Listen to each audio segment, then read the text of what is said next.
외삼촌 라반의 집에서 20년이라고 하는 시간을 보내고 이제 고향 땅으로 돌아가라고 하는 하나님의 명령을 듣고 이 삼촌 라반 집에서 도망을 하게 됩니다. 그러다가 뒤추격해 오는 이 삼촌 라반과 만나게 되었고, 그 만나는 과정에서 또 한 번의 위기를 맞게 되지만 하나님께서 그날 밤, 만나기 전날 밤 라반에게 나타나서 야곱하고 선악간에 어떠한 말도 하지 말아라, 이렇게 하나님께서 말씀을 하시게 됩니다. 그래서 삼촌 라반과 큰일 없이 원만하게 문제를 처리하고 이제 머나먼 귀한 길을 떠나오게 된 것입니다. 결코 짧은 시간이 걸리는 것이 아니라 대단히 먼 곳으로부터 돌아오는 과정이었습니다. 오랜 시간들을 지나면서 이제 야곱과 그의 일행들이 돌아오게 될 때 반드시 거쳐야 하는 곳이 있었는데 형 에서가 있는 그곳을 거쳐서 와야만 했던 것입니다. 20년 전에 형이 자기를 죽이려고 하는 그 두려움을 어떻게 이겨낼 수가 없어서 얼마 동안 좀 떠나서 있다가 다시 돌아갈 마음을 가지고 왔는데 그 시간이 20년이라고 하는 시간이 흘러가게 됐습니다. 20년이 지난 와중에 이 야곱의 생활은 결코 편안하고 즐거운 삶이라고 말하기 어려웠습니다. 두 아들을 얻고 또 두 여종을 통해서 11아들을 낳는 그런 복은 받지만 결코 쉽지 않은 그런 시간들을 보내다가 하나님의 도우심으로 그의 수고한 품삯을 받아서 나오게 된 것이었습니다. 20년 만에 돌아오지만 여전히 그가 반드시 풀어가야 할 문제는 여전히 남아있다는 것을 보여줍니다. 20년 전에 형님과 적대 관계를 가지고 있었던 그 문제는 시간이 흘러가면서 그냥 모든 게 사라져버린 게 아니었다고 하는 겁니다. 문제를 비껴갈 수 없었어요. 다시 그 문제 앞에 그는 또다시 그 문제를 풀어가야만 하는 상황에 놓이게 됐습니다. 야곱의 마음이 불안해집니다. 심히 고민이 됩니다. 그리고 두려운 마음이 그를 엄습합니다. 어떻게 할까 하는 그런 생각 속에 그가 긴 여정을 떠나오게 됐는데 하나님께서 이 야곱과 그의 일행들을 격려하시는 일을 또 한 번 준비해 주시게 되죠. 앞에 가서 보면은 그가 이제 에서를 만나러 오기 전에 하나님의 군대를 만나게 됩니다. 마하나임이라 하는 이름을 그 땅에 붙이게 되는데 두 때라는 의미도 있고 또 하나는 하나님의 군대라고 하는 의미도 가지고 있습니다. 긴 여정을 떠나서 약속의 땅을 향해 찾아오는 야곱의 일행들을 맞아주면서 그를 격려하는 것이죠. 왜 하나님께서 이렇게 해주셨을까요? 내가 가는 길을 내가 지키겠다, 인도하겠다 하는 그런 마음을 야곱에게 보여주셨던 겁니다. 그럼에도 불구하고 야곱의 눈에 보일 때는 자기가 당면한 상황이 더 크게 보였습니다. 이 시선이죠, 시선.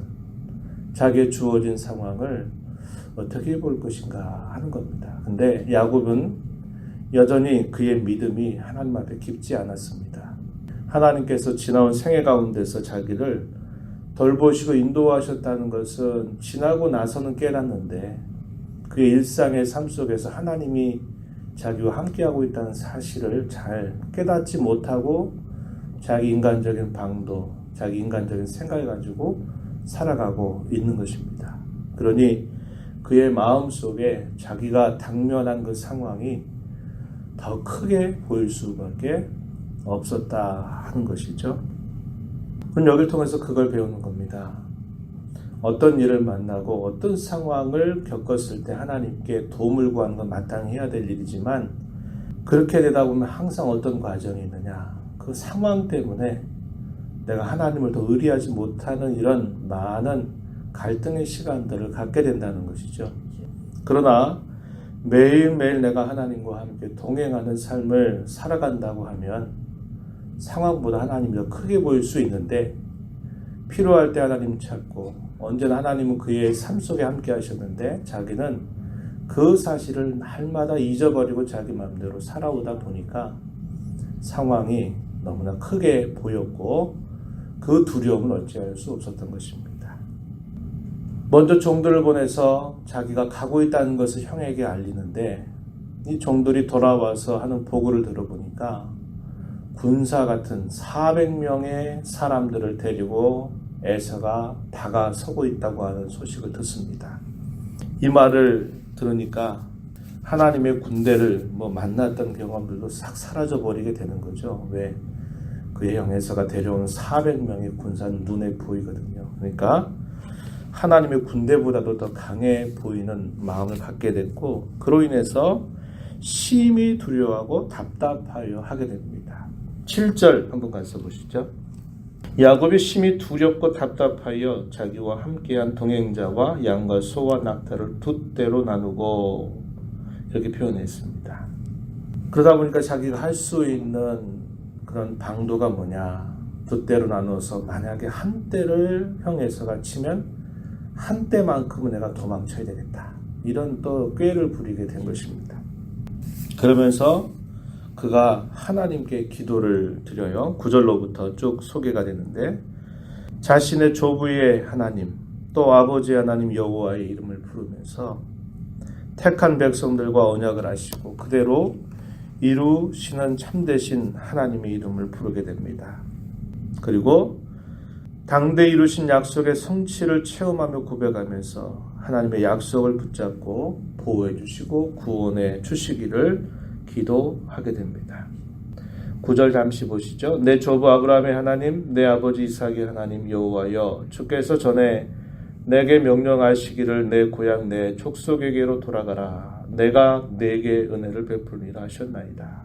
나는 주께서 주의 종에게 베푸신 모든 은총과 모든 진실하심을 조금도 감당할 수 없사오나 내가 내 지팡이만 가지고 이 요단을 건넜더니 지금은 두 떼를 이루었나이다.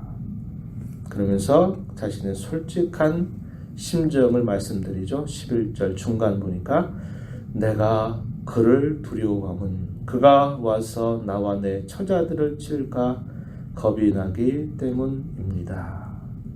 주께서 말씀하신 대로 내가 반드시 너에게 은혜를 베풀어 내 씨로 바다에 셀 수 없는 모래와 같이 많게 하리라 하셨습니다. 하나님께서 그에게 들려주셨던 말씀을 이제 회고하면서 너무나 두렵습니다.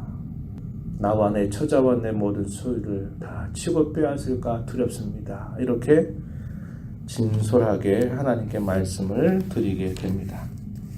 그리고 난 다음에 그는 형을 위한 예물을 준비하게 되는데 그 준비 목록이 14절과 15절에 보면 굉장히 많은 준비를 하게 되는데 이때까지 야곱의 마음은 어떤 것이냐, 형의 마음을 누그러뜨리는 거예요.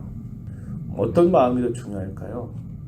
자기 상황을 모면하는 게 중요한 게 아니고 형과 진정한 화해를 이루는 게 중요한데 상황을 여전히 모면하려고 여러 가지 꾀를 부리고 사람의 방도를 취하려고 하는 모습을 보여주고 있는 겁니다.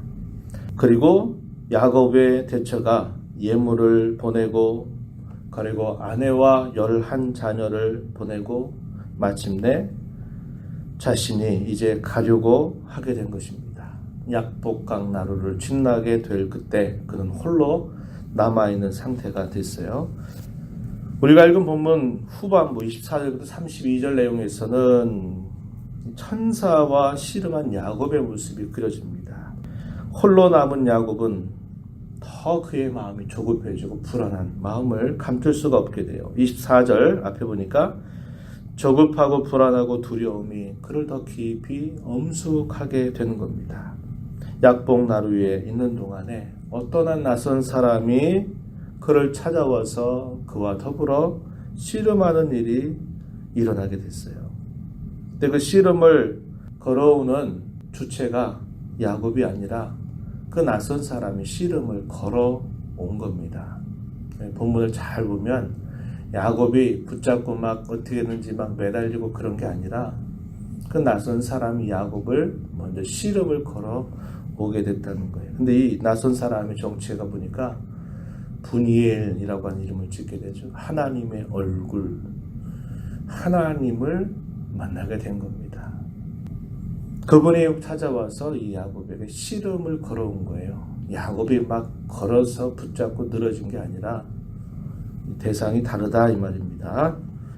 그런 과정에서 그 낯선 사람이 야곱의 허벅지 관절을 치면서 어긋나게 되었어요. 25절 보면은 이게 뭘 뜻하는가? 그의 인간적인 모든 힘의 근원을 하나님께서 쳐버리시면서 더 이상 그 상황에서 자기가 도망칠 수 없는 상황을 하나님 만드시는 겁니다. 더 이상 비껴가려고 하지 말고 피해가지 말고 어떤 자신의 생각을 가지고서 이 상황을 모면하려고 하는 이 모든 것들을 하나님이 끊어버리시는 거예요. 그런 과정에서 야곱이 그 대상이 누구인가를 깨닫게 됩니다. 보통 사람이 아니로구나. 그가 지나온 생애 가운데 아주 간헐적이지만 특별하게 자신을 만나 주셨던 그 하나님의 손길을 야곱은 깨닫게 되면서 그때 간절하게 매달리게 됩니다. 26절 보니까 내게 축복하지 아니하면 나를 복주시지 않는다면 가게 하지 않겠습니다. 이렇게 야곱이 말하는 겁니다. 야곱이 간절하게 매달린 겁니다. 본문의 상황을 우리가 되게 잘못 생각하게 되는데 그 상황 속에 야곱이 할 수 있는 일이란 그 하나님, 그 손길 앞에 그가 온전히 매달리는 것밖에 없다는 것입니다. 그 말을 들은 그 낯선 사람이 이름을 바꾸어 주죠. 내 이름을 야곱이라 하지 마라.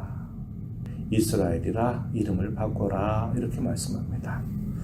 겨루어 이긴다라는 뜻을 가진 그런 이름으로 하나님께서 이 야곱의 이름을 바꿔주시는 거죠. 신분을 바꿔주시겠다 하는 말씀이고 그 신분을 바꿔주신다는 것은 앞으로 그 삶을 하나님께서 더 구체적으로 걸맞게 바꿔주시겠다고 하는 하나님의 의지가 표현되고 있는 것이죠. 그런 가운데서 그는 하나님을 만났다라고 하는 것을 깨닫고 그곳의 이름을 분이엘이라 이름을 짓게 됩니다. 하나님을 대면해서 보았지만 자기 생명이 보존되었다고 하는 놀라운 체험을 그것을 통해서 그가 고백하게 되죠. 날이 샜습니다. 그의 허벅다리 이 관절이 어긋난 상태이기 때문에 제대로 걸어갈 수도 없고 이제 그가 생각했던 것처럼 형님이 나를 내 소유를 치거나 내 아내나 내 자녀들을 치면 나라도 어떻게 도망가야 되겠다 이런 생각을 더 이상 할 수 없는 상황이 되어버렸고 간밤에 하나님과 더불어 만나서 대면했던 이 야곱의 마음이 바뀌게 됐어요. 우리가 읽은 부분 마지막 부분에 한번 가서 보면은 이렇게 말합니다. 31절 가서 보면 그가 분이엘을 지날 때에 해가 돋았고 그의 허벅다리로 말미암아 절었더라.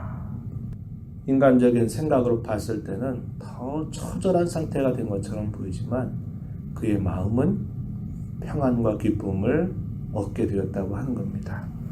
상황이 바뀐 건 아니에요. 상황은 더 이제 피할 수 없는 상황으로 몰려가고 있는 것인데 그의 심령 속에는 하나님을 대면해서 얻은 그 기쁨과 확신이 있었다는 것을 우리는 확인해 볼 수 있겠어요. 그런 과정에서 이제 이 형 에서와 화해를 하게 되는 그러한 일들이 우리가 내일 읽어가는 본문 속에서 확인하게 될 것입니다. 야곱이 형 에서를 만나는 것보다 더 우선적인 것은 하나님을 제대로 만나는 것이 그에게 필요했던 겁니다. 그래서 하나님께서 하나님의 군대를 보내주셔가지고 야곱을 독려하시는데 야곱은 그의 상황에 대해서 전혀 다른 태도를 취하지 않는 겁니다. 약복나루가에서 혼자 남았을 때 또다시 그를 찾아가서 하나님이 그를 만나 주심을 통해서 이제 야곱은 형 에서를 만날 준비를 갖추게 된 것입니다. 저와 여러분 이 말씀을 보면서 꼭 기억해야 될 것은 초도에 제가 말씀을 드린 것처럼 우리가 살아가면서 만난 문제는 피하고 도망치고 돌피한다고 그래서 그 문제가 이제 다 해결됐지 사라졌지 끝났지 이렇게 생각할 수 없다는 거예요. 20년 세월이 지나서 쉽지 않은 삶을 그가 살아가지만 여전히 그가 고향 땅으로 자신의 아버지가 계신 곳, 하나님이 약속하신 그곳으로 가려고 할 때에는 반드시 예전에 그 해결하지 못했던 문제가 여전히 기다리고 있다는 것을 우리는 보게 됩니다. 그래서 우리가 인생을 살아가면서 이 땅에 또한 몸된 교회에 속해 살아가면서 이런저런 일들을 만나고 얽히고 설켜 있는 그런 여러 가지 일들은 시간이 지나면 저절로 해결된다 이렇게 생각하면 안 되고, 그 문제는 비껴가고 도망친다고 될 것이 아니라 하나님의 말씀에 따라서 가장 올바른 길을 택해서 정면 돌파하는 것이 가장 지혜롭게 신앙생활을 하는 걸음임을 우리는 깨달아야 한다고 하는 겁니다. 이걸 꼭 기억하셔야 됩니다. 그리고 상황보다도 더 중요한 것은 하나님을 신뢰하는 것인데, 하나님을 신뢰하는 게 그냥 되는 게 아니라 지나간 삶을 돌아보니까 아이고 하나님 인도하셨구나, 맞아요, 하나님이 해주셨네요, 이렇게 여기면 안 되고 매일매일 하나님과 동행하는 삶을 살아갈 때 내가 당면하는 상황보다도 하나님이 더 크신 분이라는 것을 알게 되고, 그런 문제를 바르게 믿음으로 처리하고 이겨나갈 수 있는 일이 생기는 겁니다. 이러한 교훈들을 가슴에 새기면서 우리 남은 생에 하나님을 잘 섬겨가는 복된 삶이 되기를 축복합니다. 하나님 아버지 감사합니다. 이 새벽 시간 저희들을 불러주셔서 찬송하게 하시고 말씀에 귀를 기울여 그 교훈을 나누게 해주셔서 감사합니다.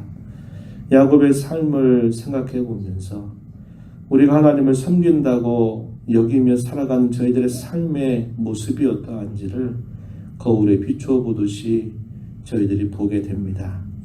어떤 문제를 만날 때마다 그 문제를 피하고 도망치고 하는 것이 그 문제 해결이 되는 것이 아니라 여전히 그 문제는 반드시 풀어야 될 문제임을 저희들에게 잘 일깨워 주시오니 우리가 그러한 문제들 앞에서 가장 하나님이 원하시는 뜻이 무엇인가를 늘 생각해서 그런 일들을 잘 이겨나갈 수 있는 걸음이 되게 하여 주옵시고, 하나님과 매일매일 동행하는 삶이 얼마나 소중한지를 저희가 잘 깨달아서 저희의 주어지는 상황이 어떠하든지 간에 믿음의 눈으로 모든 상황을 바라보고 믿음의 태도로 그러한 일들을 잘 감당해 나갈 수 있는 복된 신앙이 되도록 인도해 주시옵소서.